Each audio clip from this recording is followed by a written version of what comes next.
سورج اور چاند گرہن کے بارے میں لوگ افراط و تفریط کا شکار نظر آتے ہیں۔ کچھ اس طرح کی باتیں بھی کی جاتی ہے کہ گرہن کے وقت جو حاملہ عورتیں ہوتی ہیں، پریگننٹ فیمیلز سے ہوتی ہیں، تو ان کو کمرے کے اندر رہنے اور ان کو سبزی وغیرہ کاٹنے سے روکا جاتا ہے، ان سے مطلب بچے پر برا اثر پڑتا ہے۔ ان کو سلائی کڑھائی سے بھی منع کیا جاتا ہے، کیونکہ یہ خیال کیا جاتا ہے کہ اس سے بچے کے جسم پر غلط اثرات پڑ سکتے ہیں۔ اس کے علاوہ لوگوں میں غلط فہمی یہ بھی ہے کہ جب سورج یا چاند کو گرہن لگتا ہے تو جو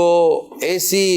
گائے، بھینس، بکریاں جو بچہ پیدا کرنے والی ہوتی ہیں، ان کے گلے کی رسی اور زنجیر کھول دینی چاہیے، ورنہ تو ان پر برا اثر پڑے گا۔ بعض علاقوں میں گرہن کے وقت جو کمزور اعتقاد کے جو لوگ ہوتے ہیں وہ خود کو کمروں میں بند کر لیتے ہیں کہ وہ گرہن کے وقت خارج ہونے والی نقصان دہ لہروں سے بچ سکیں۔ اچھا، کئی مشرقی ملکوں میں علم نجوم کے ماہرین یہ سورج گرہن سے منسلک پیش گوئیاں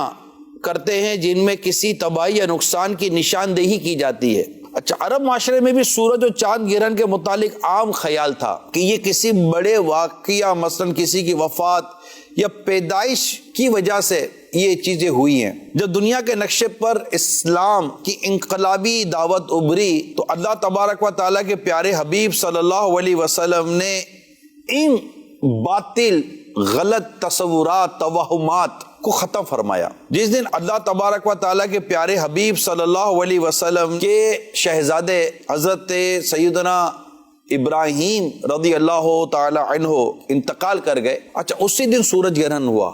بعض لوگوں نے سورج گرہن جو یہ لگا ہے اس طرف ان کا خیال گیا، تو میرے آقا صلی اللہ علیہ وسلم نے ارشاد فرمایا سورج اور چاند یہ اللہ کی نشانیوں میں سے دو نشانیاں ہیں، انہیں گرہن کسی کی موت زندگی کی وجہ سے نہیں لگتا، بس جب تم اسے دیکھو تو اللہ کو پکارو، اس کی بڑائی بیان کرو، نماز پڑھو اور صدقہ دو۔ جب سورج اور چاند کو گرہن لگے تو مسلمانوں کو چاہیے کہ وہ اس نظارے سے محظوظ لطف اٹھانے اور مختلف توہمات یعنی مختلف وہموں کا شکار ہونے کے بجائے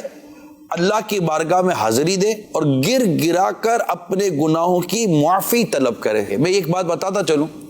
کہ ڈاکٹروں کے کہنے کے مطابق گرہن کے وقت سورج کو براہ راست دیکھنے سے آنکھ کی بینائی بھی جا سکتی ہے۔ سورج گرہن کی نماز یہ سنت مؤکدہ ہے اور چاند گرہن کی نماز یہ مستحب ہے۔ گرہن کی نماز اس وقت پڑھیں جب سورج میں گرہن لگا ہو، گرہن چھوٹنے کے بعد نہیں، اور نماز کے بعد دعا کریں یہاں تک کہ آفتاب کھل جائے، یعنی سورج ظاہر ہو جائے، گرہن ختم ہو جائے۔ اللہ تعالی ہم سب کو عبادات جو میں نے بیان کی ہیں، اللہ کرے کہ ہم اس پر عمل کرنے میں کامیاب ہو جائیں۔